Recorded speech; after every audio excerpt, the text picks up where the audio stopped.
कला में जाने से लेकर बिस्तर पे जाने तक का पूरा कानून अता फरमा दिया है।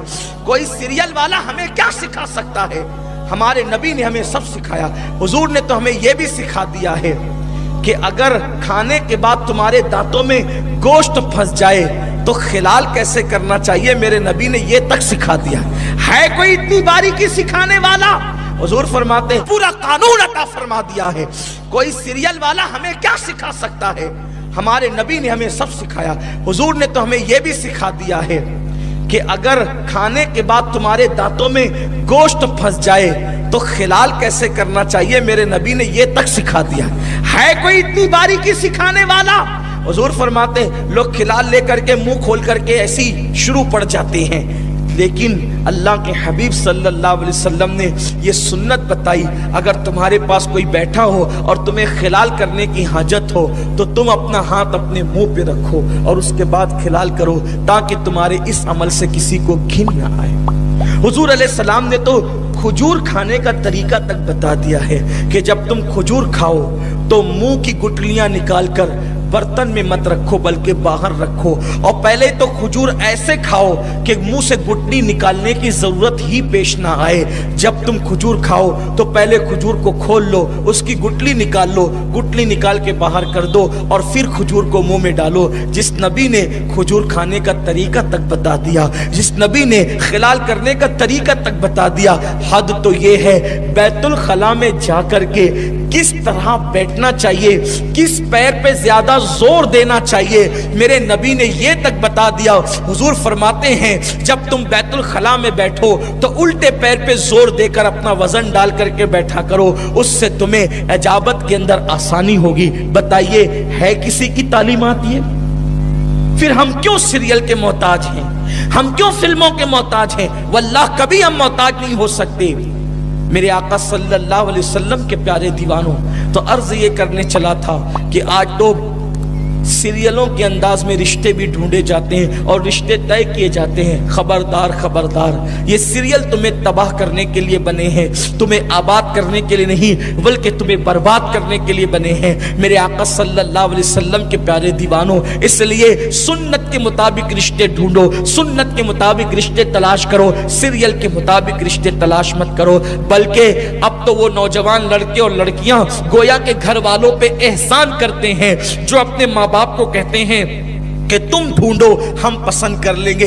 अब तो हाल ये है 17-18 साल के लड़के आकर के कहते हैं आपको परेशान होने की जरूरत नहीं है, अब्बू जी आपको परेशान होने की जरूरत नहीं है, अम्मी जान आपको परेशान होने की जरूरत नहीं है, आप ढूंढते फिरते परेशान होते, हमने आपका काम हल्का कर दिया, हम खुद पसंद कर चुके हैं। अब आपको पसंद हो या ना हो, फैसला तो हम कर चुके कि शादी तो वही होगी जहां हम चाहते हैं। लेकिन मैं अपने नौजवानों से कहता हूं, मेरी कौम के जवानों याद रखना, आप तजुर्बात में इतने पक्के नहीं है जितने आपकी अम्मी और अब्बा पक्के हैं, जितने आपके दादी दादा पक्के हैं। इसलिए जिन लोगों ने बड़ों के मशवरे से अपनी जिंदगी का साथी ढूंढा वो हमेशा खुश रहते हैं, और जिन लोगों ने अपनी मर्जी के मुताबिक साथी ढूंढा वो हमेशा परेशान रहते हैं। आपको ये बातें मैं बार बार इसलिए सुनाता हूं और आपको बार बार इसलिए समझाता हूं कि प्रोग्राम कराने वाले बड़े बूढ़े मुझसे कहते हैं, आप कहेंगे तो ये मान जाएंगे,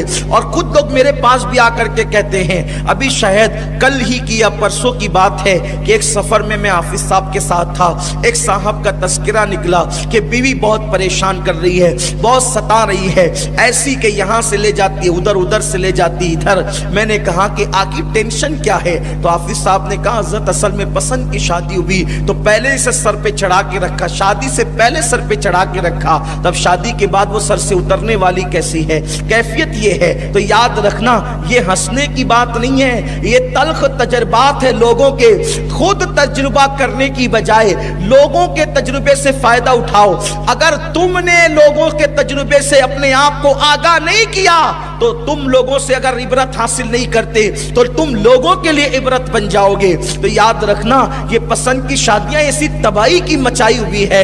जब बात क्या होती है, उसको बहलाने फुसलाने के लिए खूब लल्लू पप्पू करते हैं, ऐसा जी वैसा जी, ये जी वो जी, आपके लिए ऐसा वैसा, तारे तोड़ के लाएंगे, चांद बिछा देंगे, ये कर देंगे, नई दुनिया बसा देंगे, ये कर देंगे, वो कर देंगे, खूब बातें होती है।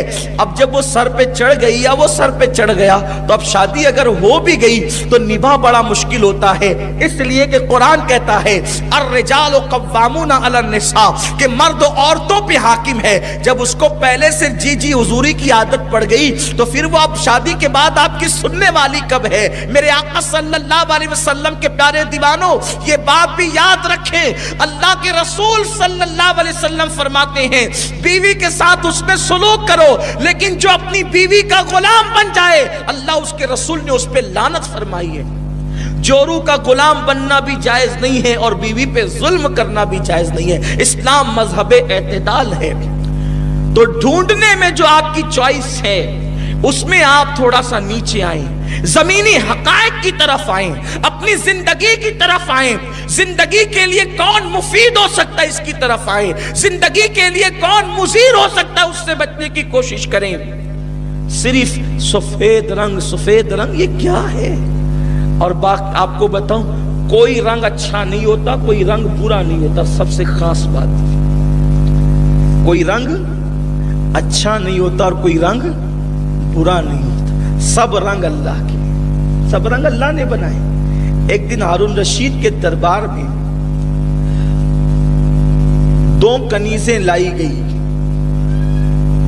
तो वो दोनों कनीज़ें अपने अपने रंग की फजीलत पर तकरीर करने लगी। उनमें मुनाजरा शुरू हो गया। जो गोरी कनीज़ थी उसने कहा आसमान सफेद है, मेरा चेहरा भी खूबसूरत और सफेद है, इसलिए मेरी फजीलत ज्यादा है। उसने कहा काबे का गिलाफ काला है, मेरा रंग भी काला है, तो मेरी फजीलत ज्यादा है। इस तरीके से बातें होती गई। आखिरी में जो काले रंग की कनीज थी उसने कहा सुनो, अगर मैं आपका सफेद रंग, तवज्जे, अगर आपका सफेद रंग मेरे काले रंग पर थोड़ा सा डाल दिया जाए तो लोग कहेंगे कि इसको सफेद दाग हो गया और लोग मुझसे नफरत करेंगे। लेकिन अगर मेरा काला रंग उठाकर आपके चेहरे पे थोड़ा सा लगा दिया जाए तो लोग कहेंगे कि ये तिल कितना खूबसूरत लग रहा है। तो बात ये है, लोग रंग के चक्कर में पड़े हुए हैं। ये रंग चाहिए, अरे रंग मत देख, ढंग देख, सूरत मत देख, सीरत देख। आपने नहीं सुना हज़रत राबिया बसरी, कद छोटा है, रंग सांवला है, लेकिन किरदार क्या है कि हज के लिए जाती है तो काबा इस्तिकबाल के लिए आता है, काबा इस्तिकबाल के लिए आता है। और फिर वो काबे से मुखातिब होके कहती है, ए काबा तू क्यों आ गया? मैं तुझे देखने नहीं बल्कि मैं तो तेरे रब का दीदार करने आई। शान है, छोटे कद की है, रंग सांवला है। हजरते बायजीद बुस्तामी हर कदम पे 2 रकअत नफिल अदा करने के लिए जाते हैं काबतुल्लाह शरीफ। देखा तो हकीकत काबा गायब थी। एक है काबा और एक है काबे की हकीकत, एक है इंसान और एक है इंसान की हकीकत। इंसान को सब देखते हैं, हकीकत इंसान को कोई नहीं देखता। हकीकत इंसान क्या है? हकीकत इंसान क्या है?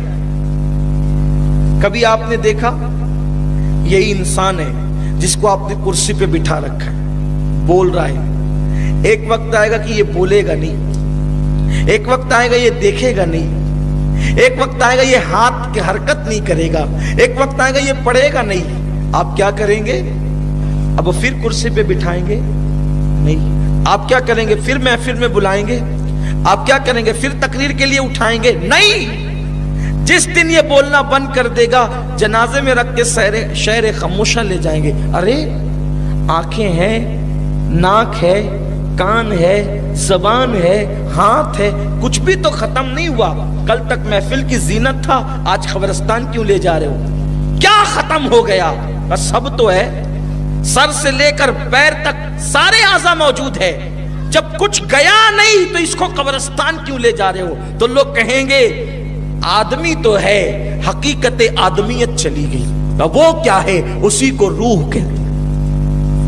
रूह दिखती नहीं, लेकिन जब तक है इंसान सब कुछ कर सकता है। जिस दिन रूह चली गई उस दिन वो कुछ नहीं, सारे आज़ा होने के बाद वो कुछ नहीं कर सकता। तो ऐसे ही एक काबा है जिसको दीवार कहते हैं, और एक हकीकत काबा है, एक रूह काबा है। तो वो क्या है? वो सब नहीं देख पाते। तो हजरत बायजीद ने देखा कि काबा तो है मगर हकीकत काबा नहीं है। तो अर्ज करने लगे काबे की हकीकत कहाँ चली गई? तो आप लोगों ने ये वीडियो देख लिया। उम्मीद है कि आप लोगों को ये वीडियो अच्छी लगी होगी। इस वीडियो को आप लोग ज़्यादा से ज़्यादा शेयर करें, और अभी तक आप लोग हमारे चैनल को सब्सक्राइब नहीं किए हैं तो आप लोग हमारे चैनल को सब्सक्राइब करके बेल आइकन को भी दबा दें, ताकि हमारे हर आने वाली अच्छी अच्छी वीडियो आप तक पहुंचते रहे। अस्सलाम वालेकुम व रहमतुल्लाहि तआला व बरकातहू।